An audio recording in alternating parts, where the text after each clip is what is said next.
Star Wars Outlaws, released by Ubisoft, released on August 27, 2024. IGN rating, 7. Metacritic score, 76. System played on PS5. Welcome back to Real Reviews. Like always, I am your host, Lee. Today we are talking about Star Wars Outlaws. Just to get any potential bias out of the way, I love Star Wars. I am pretty meh on Ubisoft's game formula for open worlds. Do I recommend this game?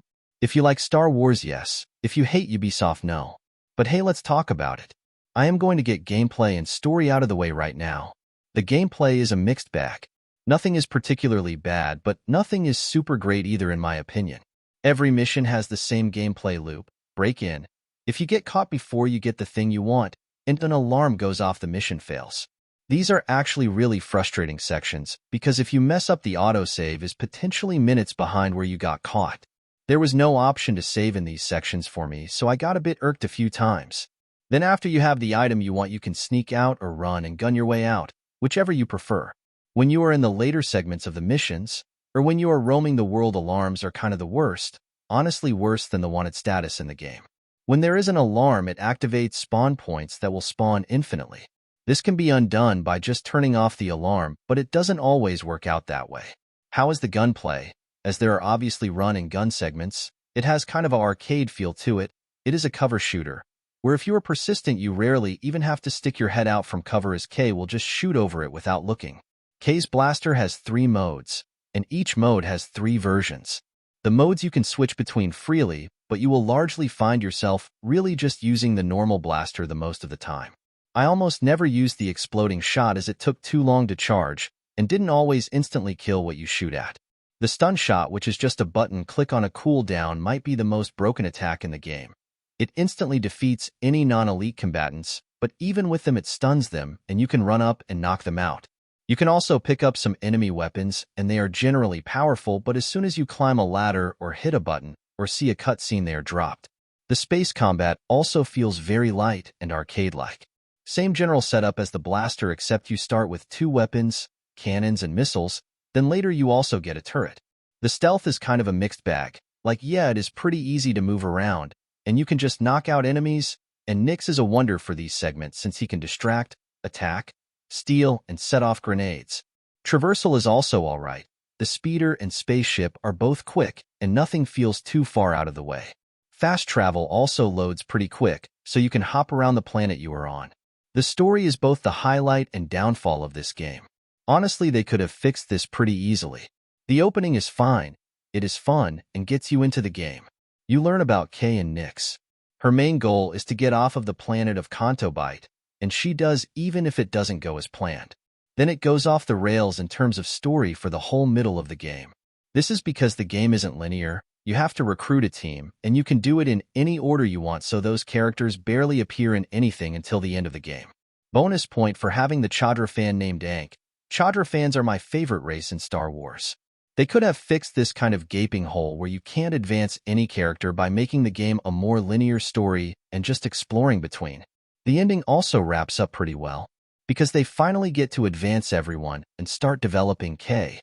One of the best aspects of this story is how it builds out the underworld, which largely through the movies we haven't gotten to see, outside of Solo. We get to see how the organizations are entrenched on planets, but are constantly fighting between each other. We get to make choices as to how K interacts with each of them. Let's get to some questions. Are there any notable themes of moral ambiguity or ethical dilemmas faced by the characters? One of the many things this game does is show what it is like to survive outside of the primary political groups within Star Wars.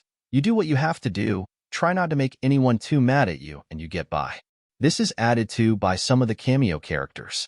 Reflecting on Star Wars Outlaws as part of the larger Star Wars narrative, what could be its impact on the ongoing saga? Does it introduce elements that could shape future stories? I think this could potentially lead to more underworld stories. It sets up really good building blocks for people's knowledge that they can work with to develop movies or TV shows in this world. What is the main setting of Star Wars Outlaws, and how does this environment influence the game's atmosphere and narrative? There isn't really a main setting. The story opens and concludes with Cantobite. Then you have 4 planets that you bounce between. At each planet, there is a small area of outer space that you can fly around. Then there is the planet itself. In most, you can hop on a speeder and leave town to find hidden bases or areas. One you cannot. The only area is the city itself. None really feels super different than the next. Let's talk about the subsystems of the game. There are only really two to worry about. The skill trees, which are unlocked by completing missions for experts. Then you get a few skills to unlock by completing tasks or collecting items. Some are just items you find around the world. Some are ones you have to go to specific spots to pick up. You can in theory avoid getting any of the skills in the game, but they add layers of options into the gameplay that make it feel smoother. The second system is the crafting. This loosely plays into the skill trees as I mentioned before, but you also craft upgrades for your blaster, ship, and speeder. Some of these upgrades are massive money sinks, which if you want to complete them all will require you to do as many contracts as possible. The side content is largely relegated to hunting down items for upgrades, trying to do specific things to get achievements, or doing contracts. Contracts are broken into a few categories which by default pushes them into being repetitive. The types are smuggler, enforcer, thief, and infiltrator. They might take you to various areas on and off planet, but each follows its setup no matter who gives you the mission. The graphics aren't bad with the exception of K. I don't know what happened here considering this is the character that you see the most especially in cutscenes. I will say that it isn't that bad. It wasn't so bad that it broke immersion. On to the one thing I found really cool and really weird. Timon Wexley is one of your skills specialists. He is also one of the main characters in the Aftermath book series. By this point in the universe, he should be around 14, maybe 15. In this game, he is massive, but maybe he is 14. I only had one crash in the game. I was trying to look at a contract and the game just crashed, but that was the only one. The last important thing to mention is that as of writing, it is impossible to platinum it on PS5 due to a single trophy being bugged. I will point out that this was also something that happened with Skull and Bones earlier this year. So I rated this game a 7 out of 10. It is pretty fun. The open world doesn't feel hollow. It is certainly a game with its issues, but none are so bad to dramatically impact how the game is played.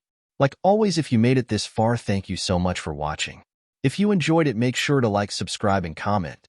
I typically have at least 2 videos out per week, real reviews like this or AI reviews depending on releases. Until next time.